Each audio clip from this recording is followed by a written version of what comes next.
Nah, cara yang paling pertama adalah gunakan kunci L4.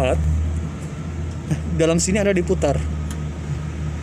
Nah, ini ditutup dulu kerannya yang di sini. Tutup jalurnya untuk keluaran kompresor. Nah, ini diputar aja sampai dengan rapat.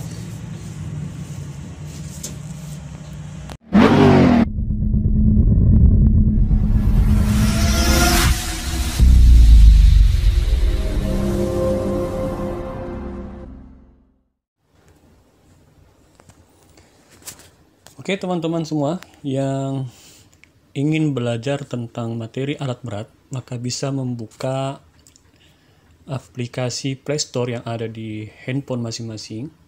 Tekan Play Store. Kemudian nanti akan terlihat seperti ini. Bagian bawah ada game, aplikasi, film, dan buku. Jika ingin melihat buku-buku terbitan saya yang saya sudah tulis, bisa memilih buku. Kemudian di penelusuran bagian atas, ketik tulisan M. Nusur. Ini adalah nama saya. Kemudian cari. Nah, nanti akan menemukan buku-buku yang saya sudah siapkan di Google Play. Ada sekitar 4 buku. Nah ini ya, jadi ini adalah buku terbitan saya. Yang pertama ini ada cara kerja hidrolik pump eskavator, mulai dari Hitachi PC200 K320. Kemudian di sini ada penyebab utama hidrolik low power eskavator. Kemudian ada cara menangani engine overheat. Kemudian cara kerja LS valve dan PC valve pada eskavator PC 200-8. Untuk mengorder atau memilih buku yang diinginkan, cukup dengan mengklik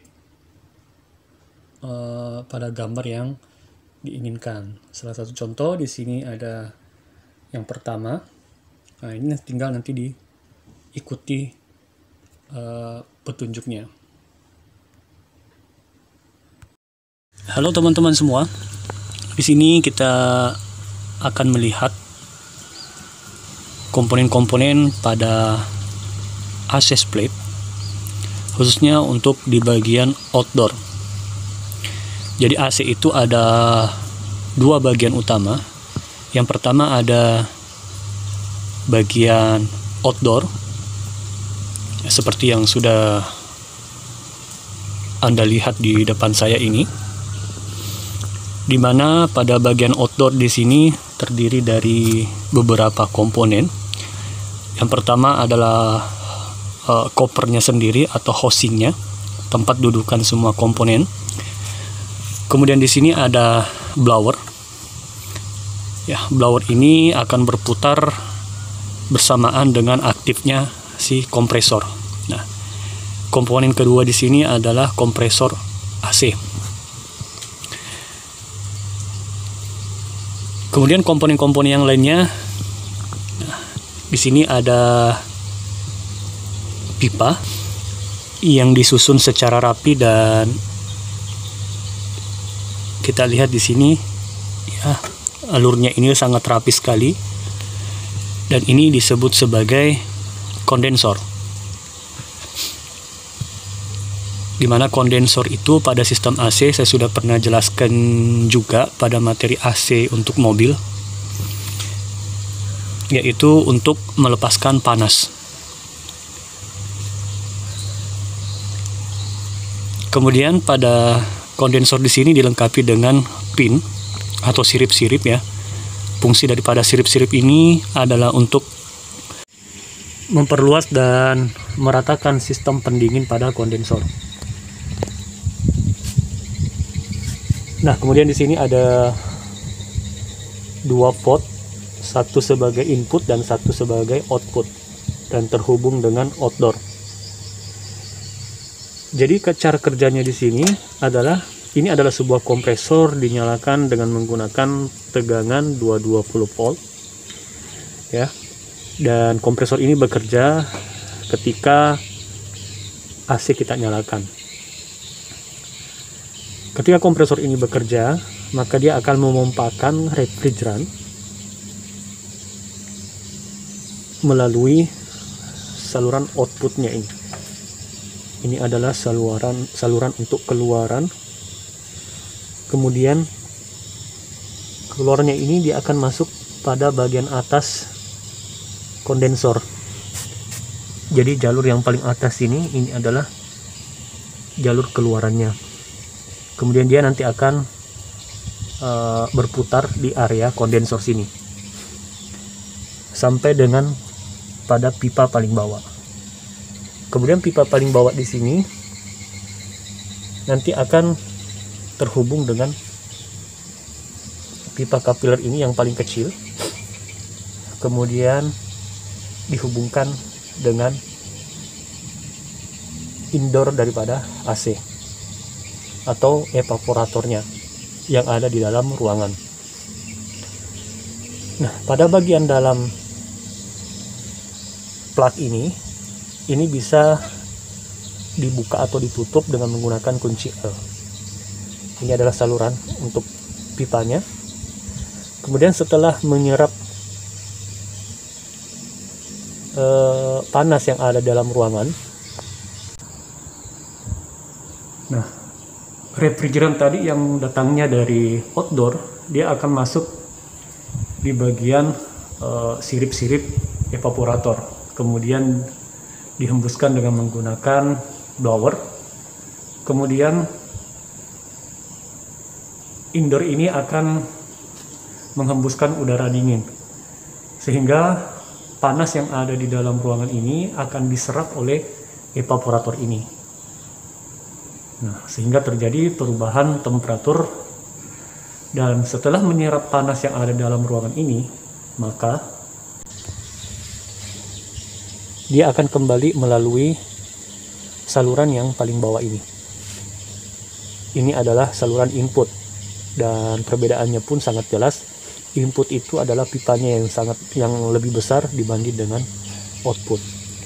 Kemudian nanti input ini akan dihubungkan dengan akumulator. Nah, ini adalah akumulatornya bagian dalam, dan akumulator ini untuk menyimpan sementara cairan freon. Kemudian nanti akan dikembalikan lagi ke kompresor untuk dipompa. Jadi sirkulasinya seperti itu terus ketika AC ini bekerja. Lalu bagaimana cara ketika melakukan pelepasan outdoor, ketika melakukan pemindahan atau pemasangan AC tanpa membuang freon atau refrigeran yang ada di dalam sirkuit AC? Cara yang paling pertama adalah nyalakan AC terlebih dahulu.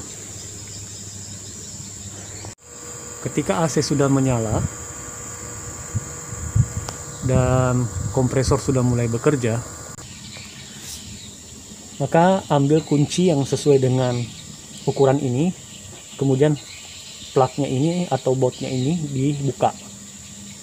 Setelah bautnya dibuka, maka masukkan kunci L ukuran L4 dan tutup keran yang ada dalam sini sambil AC menyala. Ini ditutup sampai dengan saluran keluarannya itu terhenti. Kemudian biarkan AC bekerja terus kurang lebih sekitar setengah menit sampai dengan 1 menit agar kompresor ini mengisap sisa freon yang ada di dalam indoor. Setelah kompresor ini sudah mulai terbebani, artinya terjadi kepakuman yang tinggi pada sisi inputnya, maka teman-teman bisa menutup saluran untuk saluran low atau saluran inputnya. Dan ketika ini sudah terbebani, menandakan bahwa freon yang ada di dalam sirkuit AC evaporator yang ada di dalam indoornya tadi itu sudah tersimpan semua di dalam sini. Nah, jadi ketika dua-duanya ini sudah ditutup, maka semua freon akan tersimpan di dalam kompresor ini. Dan ini saya pernah buktikan menyimpan freon dan oli di dalam kompresor ini kurang lebih sekitar 2 tahun. Jadi saya pernah melakukan pemindahan AC, dan setelah saya pindahkan AC-nya, kebetulan saya tidak langsung pakai, tapi dia sempat menganggur sekitar hampir 2 tahun, kemudian saya gunakan lagi. Dan ternyata itu masih bisa untuk digunakan. Tidak mengalami pengurangan dan tidak mengalami kebocoran. Yang penting plug yang ada di sini itu ditutup dengan rapat. Oke teman-teman, semoga bermanfaat untuk materi AC yang baru belajar. Dan satu lagi, ketika ingin melakukan maintenance AC dengan benar, yang penting teman-teman bisa membersihkan dan jangan sampai ini tersumbat. Begitu pula juga di bagian indoornya. Assalamualaikum warahmatullahi wabarakatuh.